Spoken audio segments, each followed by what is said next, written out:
people. It's your boy Trini Werewolf, the one and only. And we've got Breakout League having just started, IPL having passed this midway point, and now feels like a good time to talk about something a bit controversial, you could say. In Mr. Shimron Hetmyer. We all know the reasons why Hetmyer seems is a highly debated character in West Indies cricket. But I feel like now is a good time to talk about him because we've got enough numbers to judge his performances for his main franchise leagues compared to West Indies cricket, and it's reaching a point where some of it is starting to speak bad, and it's giving worse implications rather to what we may see from him in West Indies cricket, or may not end up seeing from him in that if that's the case. So I'll just jump right into it for you. It might not be as visible here, but let me see if I could fix this. Bear with me. Okay, here we go. This is a little bit better. I won't focus on the IPL numbers at first, but let's look at CPL. Last year was Hetmyer's best season in quite a while. I mean, 2023, even though Guyana had won, when you see 227, you would not expect this to be somewhere close to the top 10 run scorers, but it was. I think it was actually number 10. I'll have to check that back and see, but yeah, that just tells you the quality of cricket then. Which not good, but still. But then when you look at this season, I mean, incredible. It seemed like he was coming off every other game, but I mean, he still put up over 400 runs. I mean, that average, whew, just over 40, strike rate 185. I will take that any day. I will gladly take that. I mean, he was very dominant in that home run for Guyana. I think some of it also had to do with some very strong performances at the start of the tournament. I think it was mostly against St. Kitts, or the games in St. Kitts and Antigua, that they were able to put up like really, really high scores. Oh my gosh, he was ninth. 227 was the ninth highest run scorer back then. My goodness. I can't look at this anymore. Yeah, back to this. I mean, very, very good season from Hetmyer back then. So you're thinking, well, if he's coming in at 3 and able to put up these dominant performances, you would have hoped that you'll be able to see similar stuff from him in West Indies cricket. But the numbers didn't quite match up. So I'll just cut it here. I mean, when you look at these, I mean, what's happening in 23 and 2024? I mean, where did it all go wrong? Ladies and gentlemen, what happened? Yeah, Hetmyer just was not that dominant force for West Indies. I mean, you're seeing here where, since 2021, the times he's come into battle, or well as in his matches he would have played, has just been on the decline. I mean, 8 matches, 7 innings, 7, 6, 5, 4. It's a trend where he's not playing as often, but he's also not even coming into bat. And even so, numbers aren't speaking as well. Because, I mean, only 40 runs from 4 innings. I mean, what was this? Yeah. It feels so weird when you see it happening all this time because, I mean, he is that dominant player for his home franchise here, for Guyana Amazon Warriors. And you would hope that some of it would come across for West Indies, but sadly, no. And the reason I want to bring this up now was because at the start of the IPL season, it was not looking good for him. We were all shocked that Rajasthan had retained him. And from what I had heard, it sounded like Hetmyer being retained was a decision that was made within the hour of the deadline. So it could have been very possible that they were debating between some other overseas player, maybe Trent Bolt, and ended up like, oh, we'll go with Hetmyer, we'll back the West Indian finisher. And it did not look like it was paying off. I mean, it's also a decline as well, you could say, from around a similar time. I mean, his first season for Rajasthan was really well. 314, pretty good. 2023, a little bit of decline as well. You can say, but nothing major. But then it becomes far more apparent when you look at last year. I mean, also look at some of these numbers. Based on the matches, it looked like he was coming into bat almost every game. That also doesn't speak well because for Rajasthan, while he bats at 3 or 4 for most other franchise leagues, like a proper middle order player or top order player, Rajasthan uses him as a strict finisher. So in 2024, he didn't come in as often, which is a fairly good thing, you could say. That's you didn't need your finisher to win, help you win games as often. But a lot of times he wasn't facing as much balls, not making runs. There were quite a few games where he was needed but not able to. But I just can't be in the finisher. I just can't be in the finisher. But it's becoming a lot worse in 2025 because in the 4 matches played so far, he has had to come out to bat, and he's played nearly as much balls as he did in the previous year. So it's starting to look like Hetmyer is in a state where he is being asked, or rather, he's being needed far more often to help finish games, and he's not being able to deliver because he played as much balls as 2024.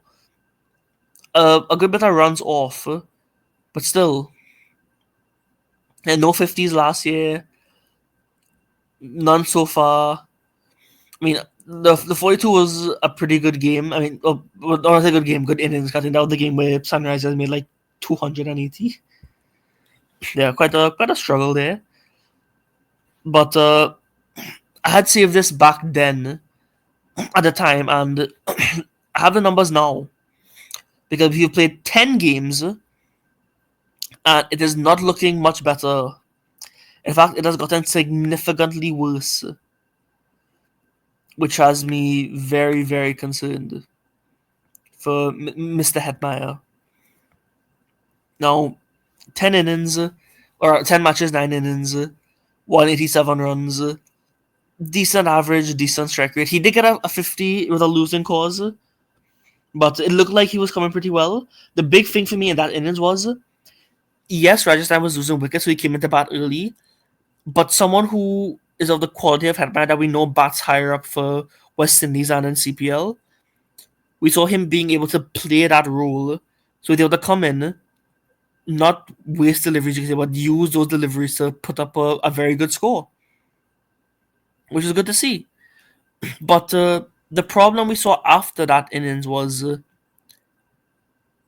Hetmyer was coming in, needing to finish games for Rajasthan, and he was not able to do so. Some of that Rajasthan's fault, though. I mean, how do you have 3 instances where you have almost the same 2 or 3 batters, and you're just fumbling chases? They fumbled 9 from 6 against Delhi, where I think it was Hetman and Dhruv Jurel, and either one. I think both of them had gotten run out, so it went a super over. Hetman also got run out, I think, and they lost. They then fumbled 9 from 6 against Lucknow, where I think Hetman at that time was the only batter left. He had hit some fours early, and then when it came to the last over, I mean, Avesh Khan bowled some superb Yorkers, chef's kiss. But before he could reach that over, Hetmyer chips it to the fielder. And you're like, oh my goodness, game done right there. And then I think probably the worst one for me, well, the second worst was the game against. Who actually was that game against? I don't even remember. It was that painful of a game. First one was Delhi. Then it was Lucknow. Who was that other game against? Why can't I remember this? I mean, Hetmyer also fumbled the bag in that game as well. It was RCB. Yeah. Yeah, I think it was also Dhruv and Hetmyer at some point. But yeah, Hetmyer just did like a funky waft and caught behind when the game was still early. I mean, he came in early, but I mean, he was put. It was an odd cycle where across 3 games, Hetmyer was coming in. There was some games coming in like 7 and 8 and literally batting with the tail. So it doesn't speak well that if you're a team's only overseas retention, 11 crores, why is he coming in to bat at 8? You've seen Lucknow give Puran the freedom to bat at 3. You've seen Gujarat give Rutherford the opportunity to bat higher up at 4 or 5. So why is Rajasthan not giving Hetmyer the same license? I just find it very, very strange. I mean, we've seen before Rajasthan be a team that could sometimes be too reliant on data and matchups. But still, the bat at 8? Disrespectful on a few instances, you would say. But yeah, like against RCB, funky waft straight to the fielder. So there were 3 games in a row where it looked like Hetmyer had to be the one to help win the game for Rajasthan, and he could not. It was literally a cycle of Hetmyer comes in, hits a boundary, and then clocks out. They're like, oh well, back to the dugout. So yeah, it was not looking good in those games. And the concern for me now is that if we're seeing this where the league he performed, or the league he was probably the best associated with apart from Guyana, is underutilizing him in certain instances, but also when he's needed, he's not delivering. What does that say when it comes to going back to West Indies? He's only played 4 innings last year, 40 runs. Could it be a situation where the Shimron Hetmyer no longer walk straight back into the West Indies T20 side? That's the question I'm asking, and as it stands, I do not see it. I mean, I don't even know what other leagues Hetmyer had played in for this year. I think there were like some innings for ILT20, but I think his team was also very down bad. So there's that. But yeah, first one I just want to look at the main teams he plays for, which would be Guyana. Comes in at 3, helps dominate quite a few games. Very prolific season. West Indies plays a similar role to that for Guyana, but nowhere near as dominant. And then finally with Rajasthan, he is given the license of being that sole finisher, but he hasn't been able to live up to that. So yeah, as it stands, I think Hetmyer walking back in the team is not a guarantee. So yeah, feel free to debate that in the comments. As the season progresses, we'll see how it goes. If he gets another 50, or if his run total was at 187, yeah, he would have 10 matches. He would have possibly 4 more. I mean, I think Rajasthan's like 9 to 8, so they definitely won't qualify. So Hetmyer would definitely have 4 matches left to play. I mean, I would hope he would cross 250 runs. If he gets another 50, then that's all right. But yeah, just overall, as it stands, it's not looking good, and I feel like now is probably the best time to address it. So that's it for me. Thank you all for your time. This has been another lovely episode of the Scoop Shot. I'm getting better at handling some of these shorter format videos and really just getting straight to the point, analyzing data without being too over reliant on it. But at least also opening up for discussion. So again, I'm very curious to hear what you have to say in the comments. I would also consider making this video about Andre Russell and how he's also not having as good of a season. But I feel like I'll save that for most of a review of everybody who's performed so far in IPL who are West Indian. Because we're at the halfway mark, or after the halfway mark rather, and we have quite a few people who have stepped up and shown to continue to be those dominant franchise players. But then you have some who could cough really miss the mark. Yep, that's it for me. So again, enjoy yourself in the comments. Feel free to debate, and I shall see you all quite soon. Take care. Bye bye.